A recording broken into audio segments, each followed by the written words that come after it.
1963, Congress recorded a diabolical plan to bring down the United States through the United Nations. In this record that they have online, number 11 says they want to promote the United Nations as the only hope for mankind. And they have been accomplishing this through an agenda called Agenda 21, which is alive and well. It's been said they can't take down the United States from without, they have to do it from within. And in number 25, it says they want to break down cultural standards of morality by promoting pornography and obscenity in books, magazines, motion pictures, radio and TV, infiltrate the churches and make them irrelevant, and so on.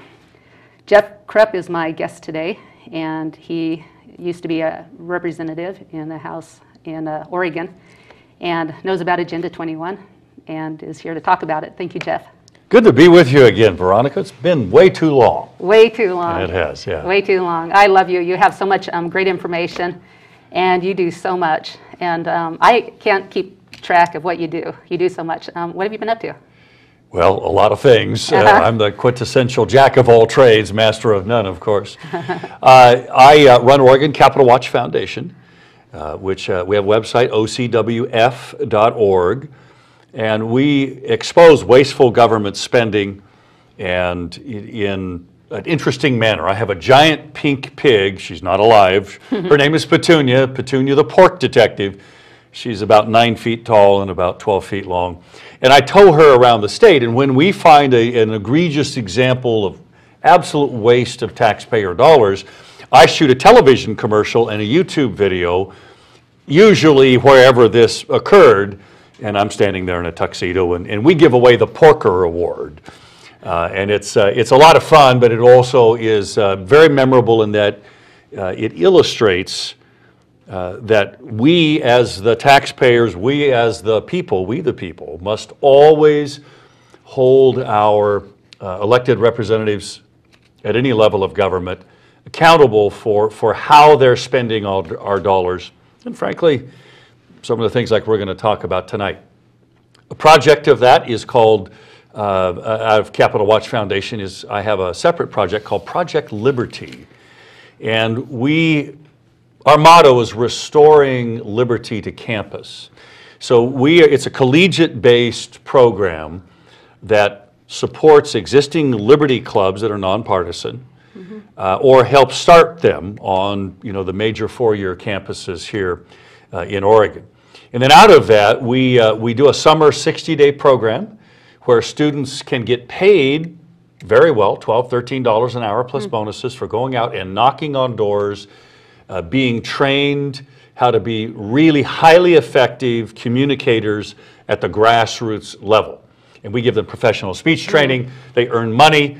They provide valuable data as they're knocking on doors in neighborhoods and events, talking and taking surveys about current issues. One of them being drones is a current issue out there. Oregon's got a very interesting drone law that most people don't know about that would scare you to death because it allows government to spy on you. Agenda 21 scares me to death. Without a warrant, you're right.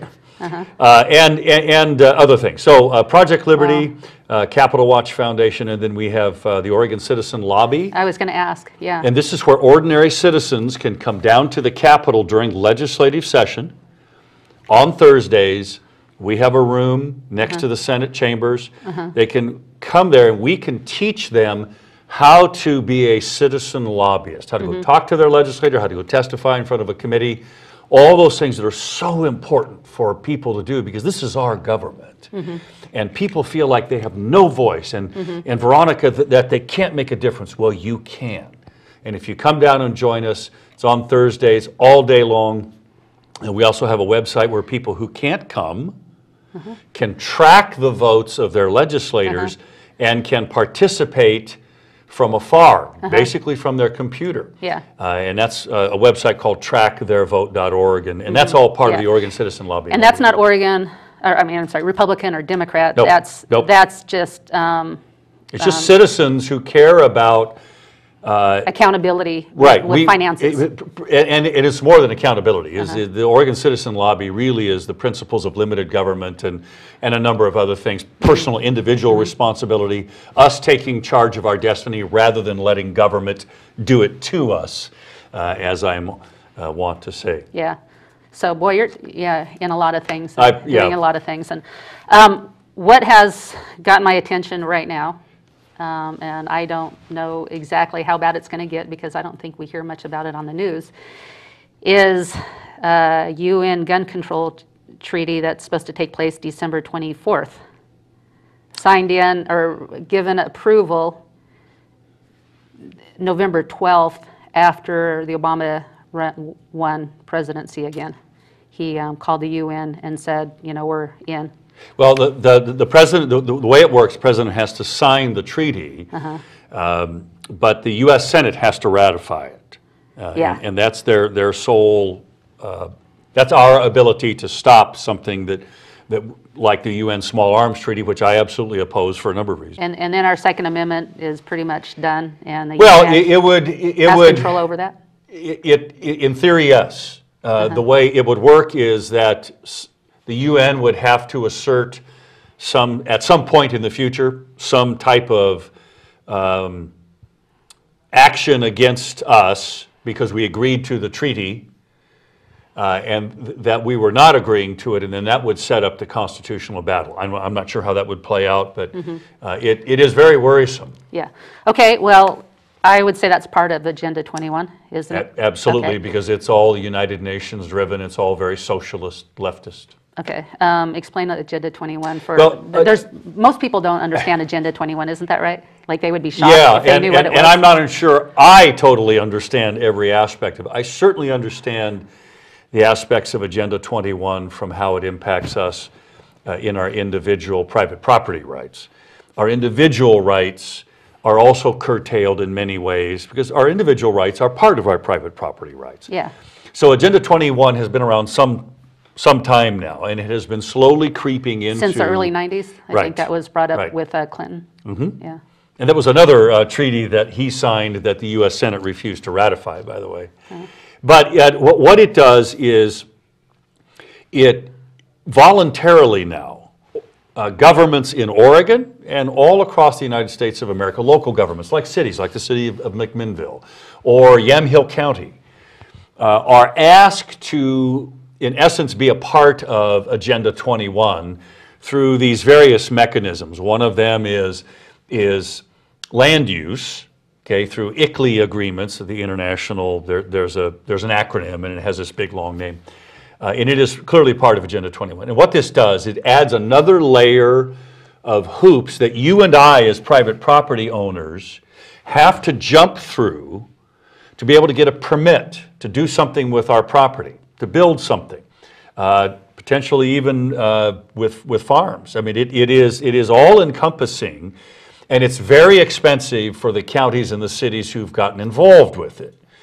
Eugene got involved with it, and they were told that, you know, it only will add maybe $25,000 a year to your burden. It cost them $300,000 in their first year to comply with all of the new standards. It's another layer of standards coming from the UN, basically through ICLEI, that governments voluntarily agree to put in place in the form of ordinances. Okay, and that's how they've been successful at slowly, and I mean very slowly, but still effectively, moving this out across the United States of America. But you can defeat it, and we did in Lane County, a small group of patriots who believed that this was wrong and that it infringed on their private property rights guaranteed in the Constitution. And they went before the Lane County Commission. They made a powerful argument, and the Lane County Commission at that time was primarily controlled by Democrats. They voted against it because it was going to cost them money that they didn't have. Okay, there's a map, which I didn't bring today, but there's a map of United Nations put together, Agenda 21 map, that shows most of the United States off limits, and that we as people, as human beings, can only live in some small certain areas that they say is okay. And within those areas, there's going to be restrictions and things we can and can't do that they tell us we can and can't do. Are you aware of that, Matt? Well, yeah, I have seen it. It is a, as I understand it, that's a futuristic map as to what some people believe will be the case in America. Not as it is yet today, but as Agenda 21 becomes more ensconced within local governments and state governments as they adopt those quote-unquote standards, then that comes into play. And the effect of that is exactly what you just described. Yeah, that's well, the effect. I think that's what most people forget to look at is the goal. They, sustainability, private partner, public-private partnership. Oh, those sound like nice words. All things I heard when I was in the legislature in Oregon. Yeah, that sounds nice, but what does that mean? What that means is that the public-private partnership is actually where the public says that at first, and then after a while they put the hammer down on you like communists, and they don't really give you any rights once you let them in. And then sustainability is, what do they think is, basically it's a control. It's It is. Everything is, this is the greening of the earth through the green movement, which has been documented, was in fact taken over by people with radical communistic, and I dare to say that. the New World Order. A whole group of thinking that took over the green movement, which is why the founder of Greenpeace is no longer a part of that. Oh, is that right? Yeah, and has become really to the other side. He's still an environmentalist, but he's seen how the environmental movement has literally been taken over by a communist way of thinking, which says your rights that are guaranteed to you in the Constitution are really subservient to the overall good and the will of Mother Earth, because their view is that we're destroying Mother Earth, and of course we know that's not true. Yeah.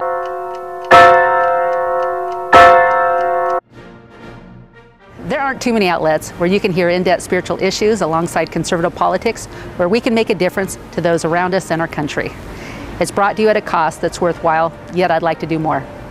On 11thhourpolitics.com, you can buy books and videos that will advance this cause. There's delicious chanterelle tea containing vitamin D, proven to dispel depression. We have an art gallery and options to produce your own commercial or have us do it for you, along with other projects. It's only through a co-op that things get accomplished. I hope you will join me in this mission.